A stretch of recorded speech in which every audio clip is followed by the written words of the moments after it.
자, 오늘 말씀 역시 사도신경 강해 계속하겠습니다. 요한계시록 20장 12절에서 15절 말씀입니다. 요한계시록 20장 12절에서 15절 말씀. 또 내가 보니 죽은 자들이 작은 자나 큰 자나 하나님 앞에 서 있는데 책들이 펼쳐져 있고 또 다른 책, 즉 생명책이 펼쳐져 있더라. 죽은 자들이 자기 행위들에 따라 그 책들에 기록된 그것들에 근거하여 심판을 받았더라. 바다가 자기 안에 있는 죽은 자들을 내주었고 사망과 지옥이 자기 안에 있는 죽은 자들을 넘겨주매 그들이 각각 자기 행위를 따라 심판을 받았으며 사망과 지옥이 불호수에 던져졌더라. 이것이 둘째 사망이니라. 누구든지 생명책에 기록된 것으로 드러나지 않은 자는 불호수에 던져졌더라. 아멘. 아멘. 우리 하늘 말씀 봉독해 주시는 이영경 집사님이 그렇게 조심했건만 코로나가 이제 이렇게 감염이 되신 것 같아요. 지난주에 이제 선민철 집사님 그리고 딸 유리가 이제 고생을 했는데 아내한테 옮기지 않는다고 엄마한테 옮기지 않는다고 애를 썼던 것 같아요.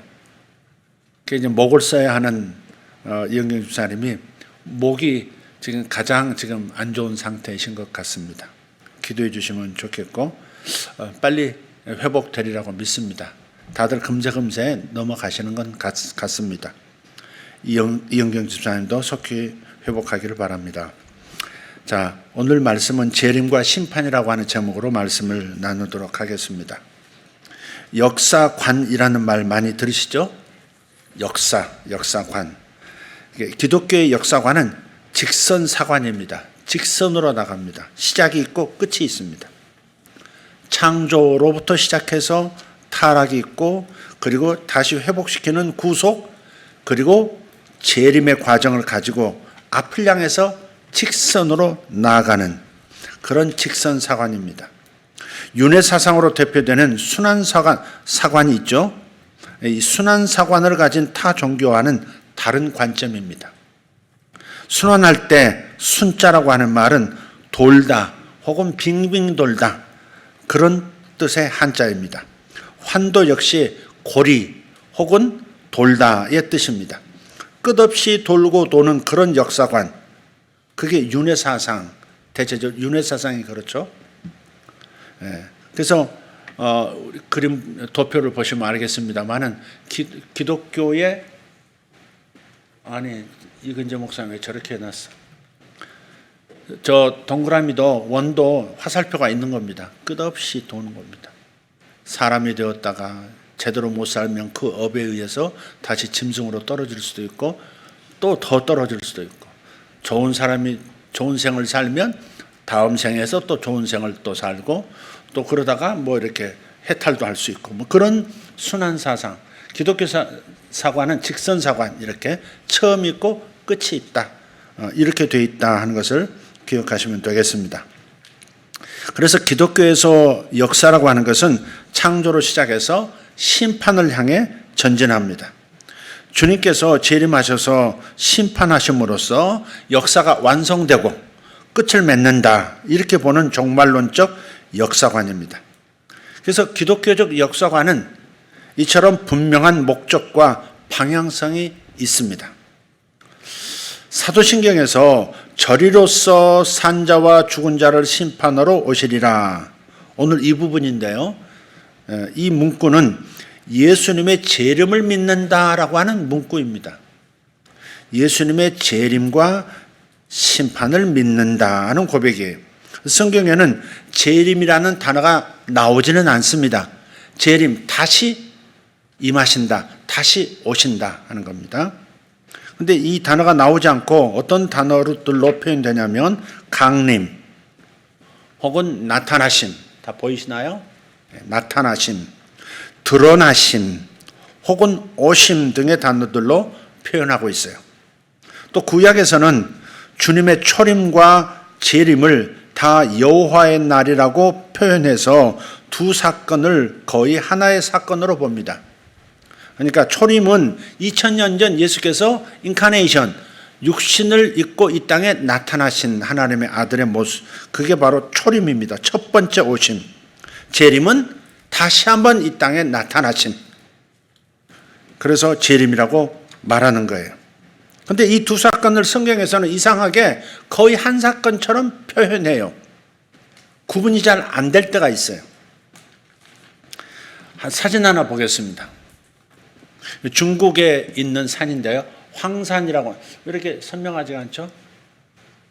황산이라고 하는 산인데 여기 보시면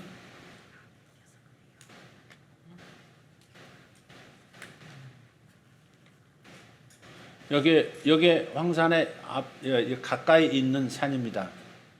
요 나란히 있는 것 같지만 이 산과 이 산이 같은 산처럼 붙어 있는 것 같지만 사실은 이 산과 이 산의 거리가 10km 떨어졌는지 30km 떨어졌는지 알 수 없습니다.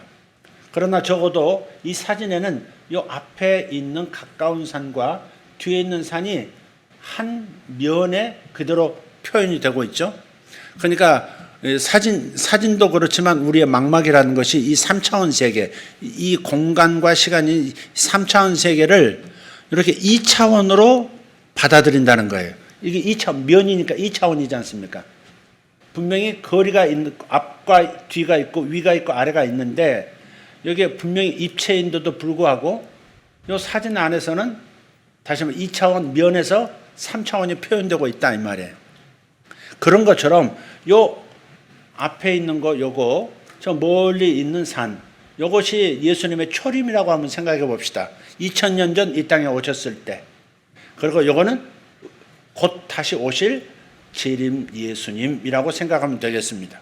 성경에는 이렇게 3차원이 한 장의 사진 안에 같이 나란히 있는 것처럼 보이듯이 표현되듯이 우리 성경을 보면 초림과 재림이라는 것이 마치 여호와의 날이라고 하는 그 이름으로 그냥 거의 순서가 이렇게 뭐랄까요? 한데 뭉쳐서 이렇게 표현되고 있다. 그 정도 제가 말씀을 드리겠습니다. 두 사건이 거의 하나의 사건처럼 표현됩니다. 초림과 재림 사이의 기간이 얼마나 걸리느냐에 상관없이 재림은 반드시 실현된다. 그런 메시지가 담겨 있는 겁니다. 그래서 한 사건처럼 말씀하시는 거예요. 예컨대 이렇게 직선을 다시 한번 생각해 보세요. 직선이 있어요. 요거 직선 보이시죠? 이게 출발, 목표를 향해서 달려가고 있어요. 근데 시간이라고 하는 것을 이렇게 수평으로 보면 이렇게 과거, 현재, 미래가 있지만 가까운 시간이 있고 먼 시간이 있지만 이렇게 방향을 튼다고 한번 생각해 봅시다. 그러면 과거와 현재와 미래가 마치 현재처럼 이렇게 비춰진다는 거예요. 가까운 현실과 이미 지나간 먼 현실이 마치 지금 현재형처럼 우리 눈에 보일 수, 우리 인식에 그렇게 되어질 수 있다. 그래서 성경도 여호와의 날이라고 하는 이름으로 초림과 재림을 한 덩어리 사건처럼 표현하고 있는 것이다. 근데 왜 이렇게 하느냐? 초림 예언이 실현되었듯이 재림에 대한 약속도 반드시 실현된다. 그것을 표현하고 있는 것이다 하는 겁니다. 성경은 재림이 일어날지 안 일어날지 혹은 어떤 의미에 불과할지 이런 것들을 논하지 않습니다. 재림은 기정사실로 간주하고 재림을 역사와 사건으로 논합니다. 신학계에 유명한 분이 계십니다. 신학 박사 박형룡 박사가 자신의 책에서 이런 말을 합니다. 신약에는 재림에 관한 말씀이 318번 나온다. 그래요. 그러니까 신약 성경 전체로 보면 25절마다 한 번씩 25구절마다 한 번씩 주님은 다시 오신다라고 말하고 있는 셈이 됩니다. 구약에서 456번 예언한 초림이 실현되었던 것처럼 재림도 반드시 실현될 사건이라 하는 것이 성경의 여호와의 날의 메시지입니다. 여러분 이미 아시지만 구약은 오실 구세주 예수에 대한 내용이었다면 신약은 다시 오실 심판주 예수에 관한 내용입니다. 다시 말씀드리겠습니다. 구약은 오실 구세주 예수에 관한 내용이었다면 신약은 다시 오실 심판의 주 예수에 대한 내용이다. 자, 이제 재림의 방식을 한번 보도록 하겠습니다. 우리 한글 사도신경에서는 재림을 이렇게 표현해요. 저리로서 오시리라 그랬어요. 저리로서. 근데 이렇게 표현하는 게 뭐냐면 저리로서라고 하는 것은 목적지가 아니라 저리로 간다는 목적지를 말하는 게 아니라 저기로부터라는 출발지를 뜻하는 거예요. 저기로부터 산자와 죽은 자를 심판하러 오시리라 그 말씀이에요. 저리로서 하는 고체죠. 고체. 예. 그래서 거기가 어딜까? 그것은 아버지 하나님 보좌 우편입니다. 은혜의 보좌. 아버지 하나님의 보좌 우편에 앉아 계시다가 그곳에서 세상을 다스리시고 우리를 위해서 중보하시고 우리를 위해서 거처를 마련하고 계시던 바로 그곳으로부터 이곳으로 오시는 겁니다. 신약 성경은 진짜 주님의 재림인지 아닌지를 구별할 수 있는 몇 가지 힌트를 줍니다. 첫째, 친히 오십니다. 친히 오세요. 환상으로 임하거나 대리자로 임하시는 것이 아닙니다. 두 번째는 모든 사람이 볼 수 있게 단 한 번만 오시는 겁니다.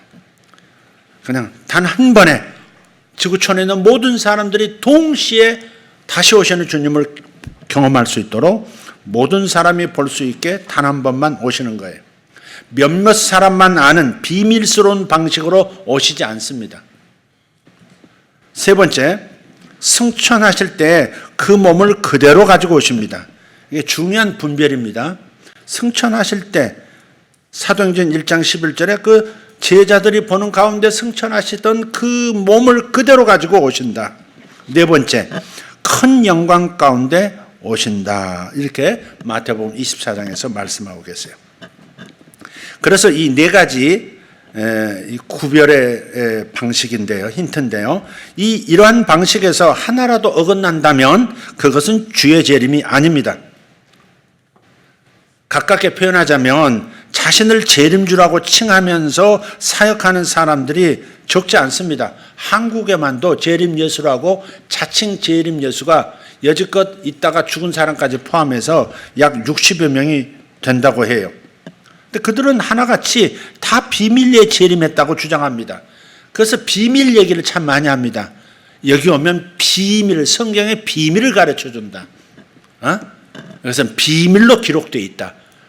아무나 쉽게 알 수 있는 게 아니다. 우리만 이 비밀을, 성경에 있는 비밀을 드러내서 재림하신 그분이 누군지 가르쳐 줄 수 있다. 그래서 결국은 자기 집단의 총회장을 얘기하고 자기 교주를 가르칩니다. 이것은 성경의 힌트와 맞지 않는다는 겁니다. 그리고 어떤 교주들처럼 사업하고 강연 다니고 집회 열고 돌아다니지도 않으실 겁니다. 재림하시는 가장 중요한 목적은 뭐냐? 산자와 죽은 자들을 심판하시는 일입니다.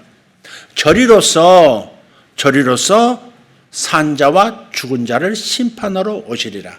재림의 목적은 심판입니다. 주님은 다시 오셔서 모든 사람을 심판대 앞에 세우실 겁니다. 그리고 각 사람의 믿음과 행위가 드러나게 하실 겁니다. 그래서 주님을 믿지 않았던 자들은 그 자리에서 징벌의 선언을 받게 됩니다. 그럼 믿는 자들은 어떻게 될까?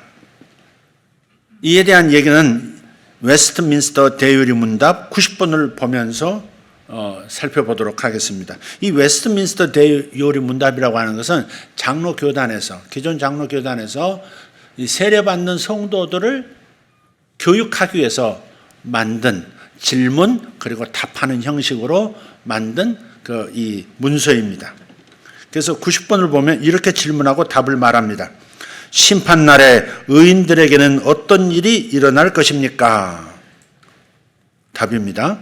심판날에 의인들은 구름으로 그리스도에게로 끌어올려져 그분의 오른쪽에 세워질 것이고 우편 양들이죠. 거기서 공개적으로 인정받고 무죄 선고를 받으며 그리스도와 함께 버림받은 천사들과 사람들을 심판할 것입니다.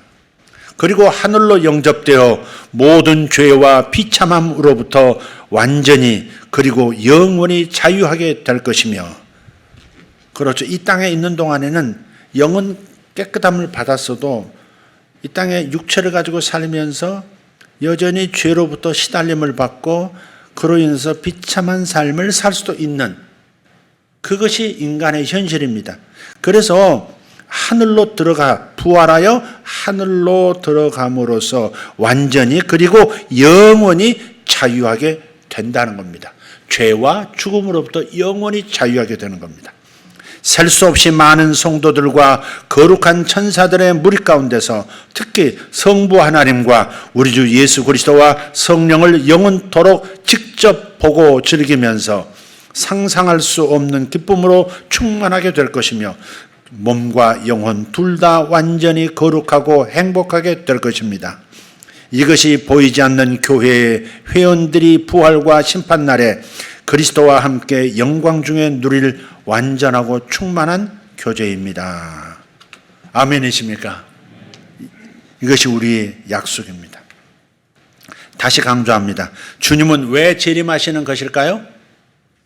산자와 죽은 자를 심판하시기 위해서입니다.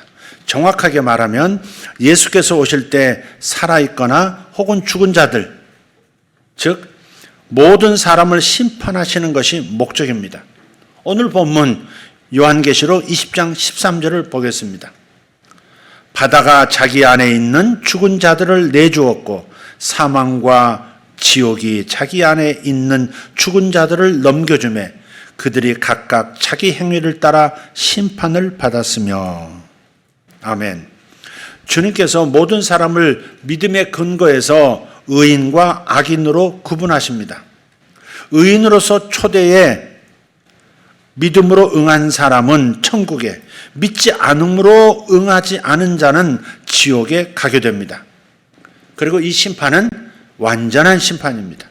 악과 선이 혼재한 상황에서 악을 섬멸하시는 심판입니다. 하지만 악을 섬멸한다 하는 것만으로는 완전한 심판이 될 수 없습니다. 심판이란 말은 징벌이라는 심판 이퀄 징벌이 아닙니다.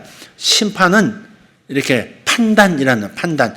재판관이 유죄, 무죄, 몇 년형 뭐 이렇게 때리는 거 있죠. 그걸 바로 심판이라고 하는 거예요. 그 판단하는 겁니다. 악으로 인해서 상한 사람들이 회복되어야 완전한 심판이 됩니다. 그렇기 때문에 주님은 악을 완전히 없애고 의인을 완전하게 회복하는 심판을 베푸실 겁니다. 그냥 화가 나서 자제력을 잃은 분노의 심판이 아닙니다. 우리 주님의 구주의 사랑과 공의가 드러나는 온전하고 공의로운 어디에도 치우치지 않는 완전한 심판이 될 것입니다. 자, 그렇다면 이 재림은 언제 이루어지는 것일까? 언제 주님이 다시 오실는지, 그것은 오직 아버지 하나님만 아신다는 겁니다. 삼위일체 하나님 가운데서도 오직 성자 예수님은 모르시고 오직 아버지께서 아버지 하나님, 성부 하나님만 결정하실 일이라 마태복음 24장 36절에서 말씀하고 계세요. 같이 한번 읽어보겠습니다. 개역개정입니다. 그러나 그날과 그 시각은 결코 아무도 알지 못하나니 하늘의 천사들도 알지 못하고 오직 내 아버지께서만 아시느니라. 아멘. 그래서 언제 재림이 있다고 연도를 발표하고 날짜를 발표하는 무리들은 미혹된 것입니다. 굉장히 큰 충격으로 다가오는 메시지이긴 하겠지만 기독교인들이 고대하던 재림에 대한 굿뉴스이기 때문에 기다리고 있던 그런 소식이기 때문에 몇 년 뒤에 오신다 그러면 큰 충격으로 다가오긴 하겠지만 전부 가짜라고 하는 것을 꼭 기억하십시오. 아무도 모른다. 하늘의 천사들도 모르고 예수님 자신도 모르고 아버지 하나님만 재림의 날짜를 아신다 하는 겁니다. 믿으시면 아멘 합시다. 하지만 이렇게는 표현하세요. 재림의 징조에 대해서는 알 수 있다. 그렇게 말씀하세요. 주님께서 그 징조를 크게 네 가지로 말씀하셨습니다.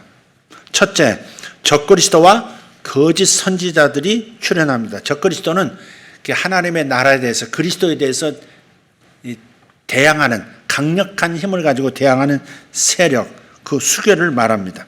적그리스도와 거짓 선지자들이 출현합니다. 두 번째, 전쟁과 자연재해 소식이 들립니다. 셋째, 성도들이 고난을 당하고, 넷째, 복음이 만국에 전파가 됩니다. 근데 가만히 살펴보면 이 징조들은 이미 초림 이후에 2000년 예수께서 오신 다음부터 계속해서 있어 왔습니다. 그죠? 전쟁에 있어 왔어요. 적그리스도의 출현, 거짓 선지자 항상 있었습니다. 전쟁과 자연재해 소식 항상 있었습니다. 예수님 때에도 자연재해가 많았습니다. 지진이 많았습니다. 성도들이 고난을 당해왔고 지금도 고난을 당합니다. 복음이 만국에 전파되고 있습니다. 네. 누군가는 지금까지 누천년의 역사 동안 공식적인 전쟁만 3만 3천 번 이상이었다. 그렇게 주장합니다. 그렇게 보면 전쟁이 일어났다는 소문은 별거 아닌 것처럼 느껴집니다. 또 복음이 땅끝까지 전파된 것도 사도들의 관점에서는 이미 성취된 겁니다. 그때 당시 세계관으로 봤을 때, 그때 당시 그들의 과학적 그 소견으로 봤을 때 땅끝까지 복음 전파된 것은 이미 끝난 거예요. 예수님이 땅끝까지 복음을 전파하러 가셨을 때 당시 땅끝은 서남쪽으로는 지금의 에티오피아와 그 애굽입니다. 거기까지 알았어요. 그 외 세계는, 아프리카 세계 전체는 몰랐습니다. 그리고 유럽, 그리고 인도까지. 그것이 그들이 가지고 있던 세계였습니다. 주님께서 땅끝까지 전파를 했을 때 땅끝까지 전파를 한 거예요. 빌립 집사가 에티오피아 내시에게 복음을 전했고, 그래서 이디오피아 전체가 복음으로 돌아오는 역사 속에 있었습니다. 또 바울이 로마를 비롯해서 유럽 전역에 복음이 전파되도록 만들었고요. 예수님의 가장 의심 많았던 제자 도마가 인도까지 직접 가서 복음을 전했습니다. 그러니까 사도시대에 이미 땅끝까지 복음이 전해졌다. 그렇게 생각하면 됩니다.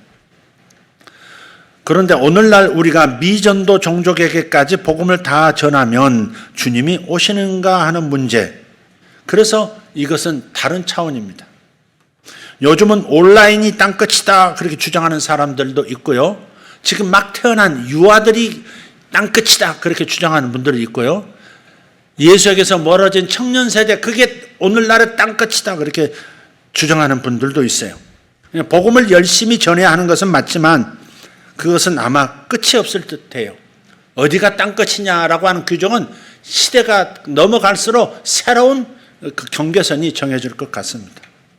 그렇다면 주님은 왜 이런 가늠하기 어려운, 가늠할 수 없는 징조를 가지고 재림의 때를 말씀하셨을까? 재림에 있어서 중요한 것은 시기가 중요한 것이 아니라 이것을 기다리는 자세, 재림을 기다리는 자세임을 알려주시기 위해서 그렇습니다.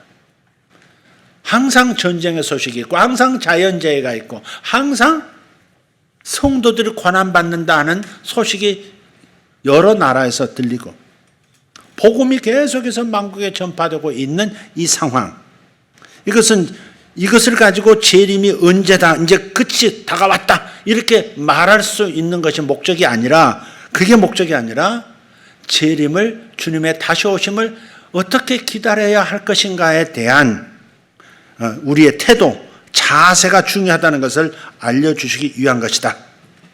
마태복음 24장을 보면요, 열처녀 비유가 나오고 달란트 비유도 나오고 머리에 떠오르실 겁니다. 밭에서 일하던 두 사람의 비유도 나오고요. 또 마태복음 25장에 가서는 종말에 주님께서 사람들을 양과 염소로 구분하신다는 이야기가 나옵니다. 이 네 가지 이 비유 이야기에서 핵심 공통 분모가 있다면 뭐냐? 일상의 삶을 세상 사람들과 똑같이 살아가면서도, 그러면서도 깨어있는 신앙을 가져야 한다. 그게 메시지입니다. 두 사람이 똑같이 밭을 갑니다.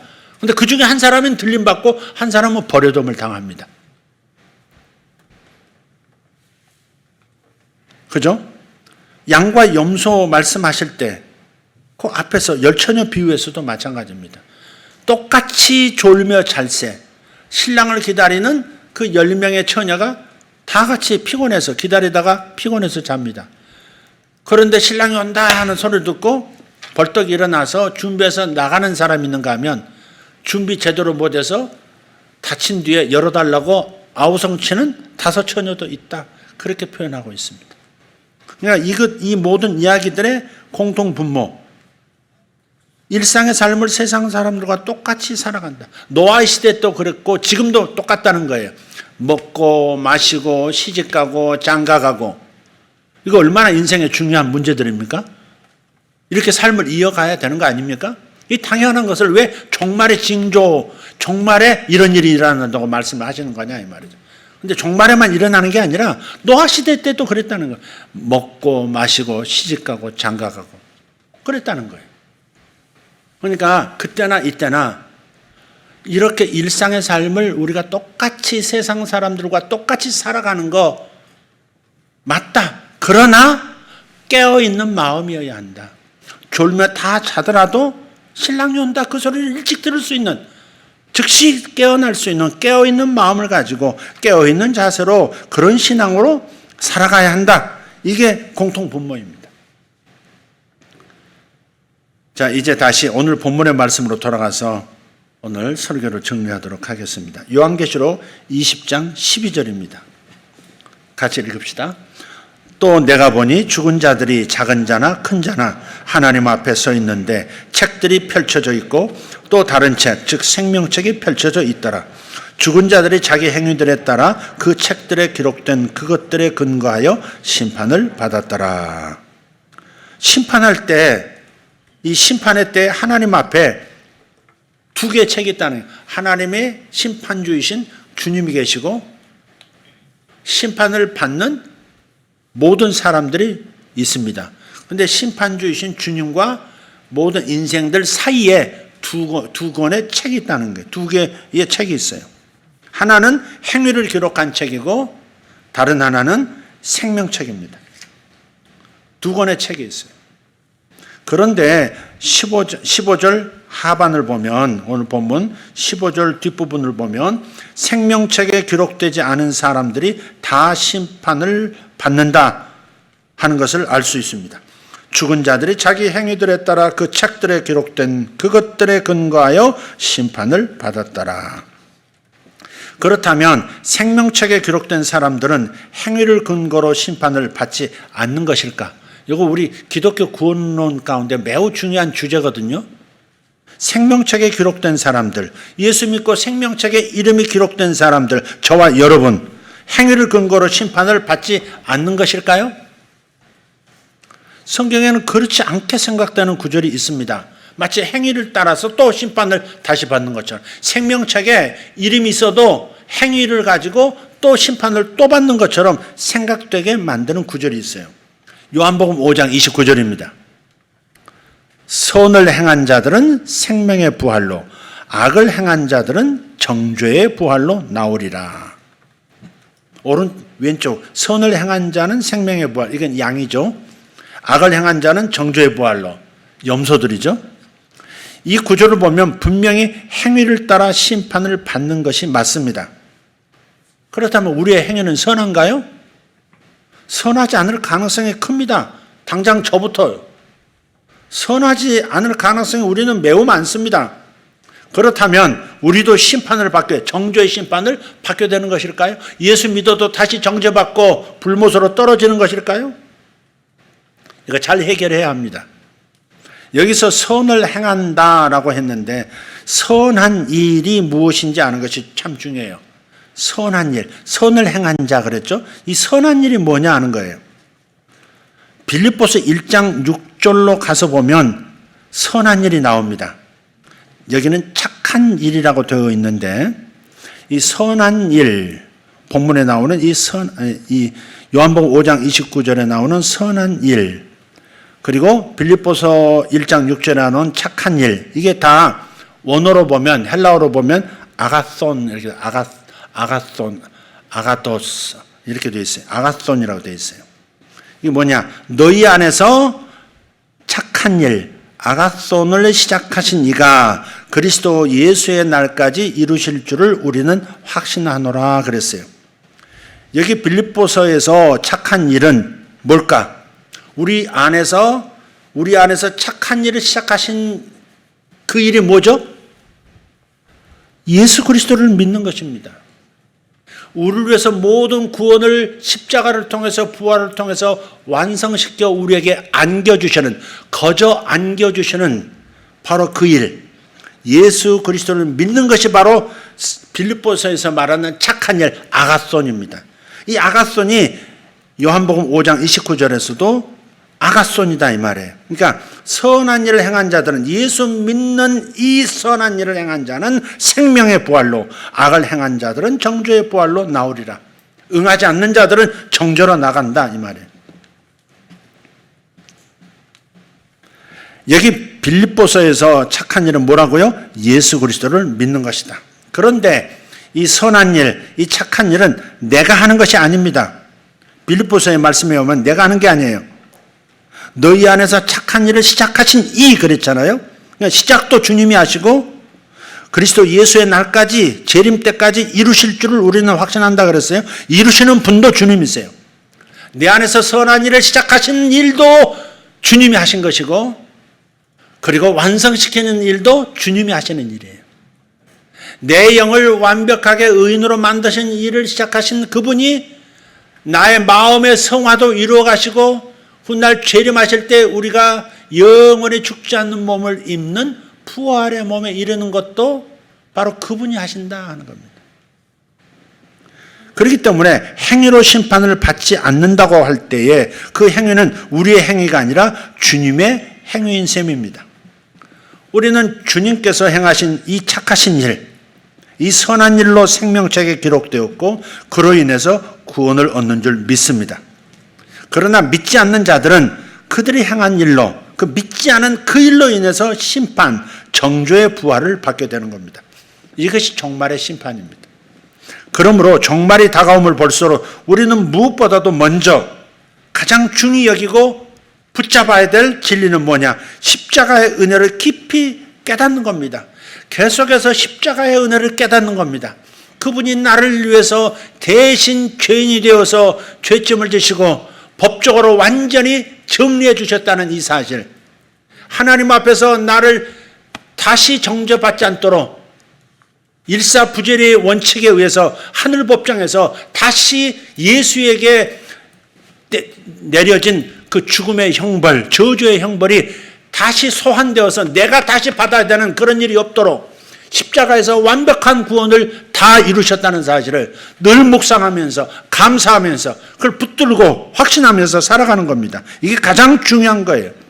종말이 다가옴을 볼수록 우리의 시기가 중요한 것이 아니라 종말을 대하는, 재림이 다가온다고 하는 이 사실 앞에서 우리는 어떻게 반응해야 할 건가, 무엇을 준비해야 할 건가, 우리의 태도와 자세가 더 중요하다는 말씀을 지금 하고 있는 겁니다.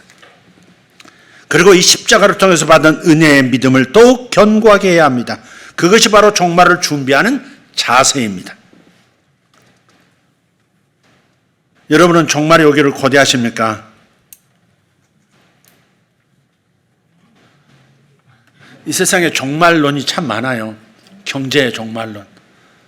진짜 경제 종말론도 어마어마하게 많습니다. 네. 곧 세계가 망한다부터 시작해서 대한민국은 끝났다 그런 얘기도, 경제적 종말론 참 많습니다. 뭐 이제 달러의 시대는 끝났다, 은행도 끝났다.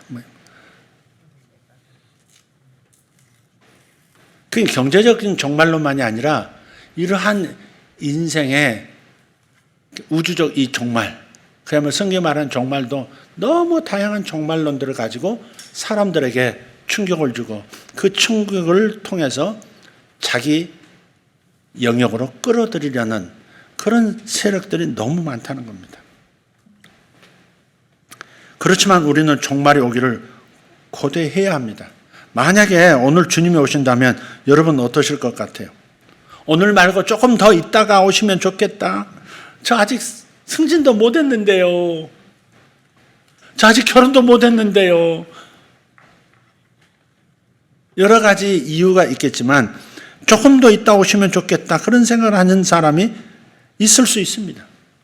하나님의 백성은 주께서 언제 오시든지 아멘 주 예수여 어서 오시옵소서. 이게 성경의 맨 마지막 문구 아닙니까?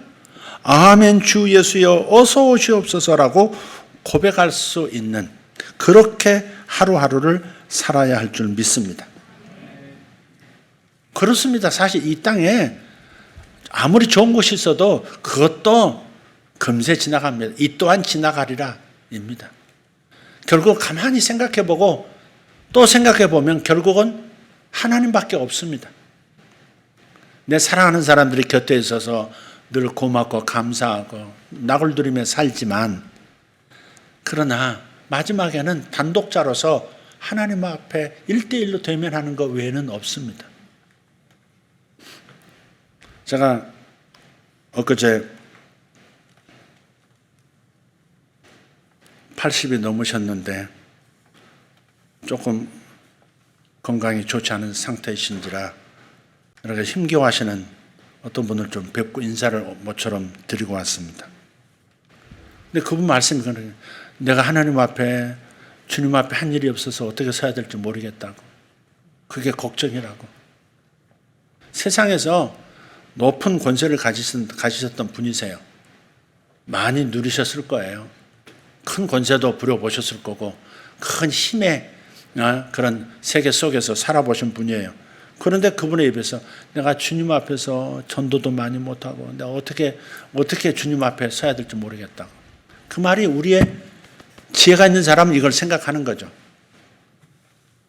마지막 남는 건 주님과 나밖에 없습니다. 영화에서도 보면 그렇잖아요. 서양 사람들 자식이 딱 와서 병상에 있는 아버지하고 이제 막 마지막 말하고 허그하고 다 내보내고 누가 마지막에 남아요? 아내가 옆에 또 남아요. 배우자가 남아요. 배우자도 결국은 거기까지 도움을 줄 수 있어요. 곁에 있어주는 도움을 주지만, 그러나 하나님 앞에 서는 문제에 있어서 도움을 못 줘요. 결국은 아버지 하나님만 바라보면서 주여 내 영혼을 받아주시옵소서. 주여 내 영혼을 받아주옵소서. 이게 마지막 남는 겁니다. 그래서 우리가 일찍 이것을 인식하고 살자는 겁니다. 오늘 말고 조금 더 있다가 하는 그러한 땅에 연연해서 사는 그런 존재. 그래서 땅의 삶이 무너질까, 땅의 삶이 오래가지 못할까 걱정하면서 두려워하면서 사는 것이 아니라 아멘 주 예수여 어서 오시옵소서. 어차피 앞서거니 뒤서거니 그분 앞에 서야 하고 온 인류가 마지막 재림하시고 종말의 심판 앞에 서야 할 텐데, 내가 주님이 언제 오시든지 아멘 주 예수여 어서 오시옵소서라고 고백할 수 있는 그런 하루하루 살아가야 한다는 겁니다. 그 무시무시한 종말의 심판주가 실은 죽도록 나를 사랑하시는 구세주이고 평생의 친구셨고 나의 영혼의 참 신랑이 되시기 때문입니다. 우리는 이 땅에서 성령의 내주하심으로 주님과 동행한 그대로의 모습으로 종말을 맞이해야 합니다. 그래서 믿는 자는 심판 중에도 감사하고 찬송할 수 있는 겁니다. 아멘 주 예수여.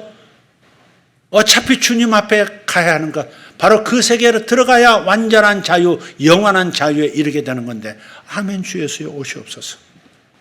그래서 감사하고 찬송할 수 있는 거예요. 재림과 심판은 반드시 실현될 사건인 줄 믿습니다.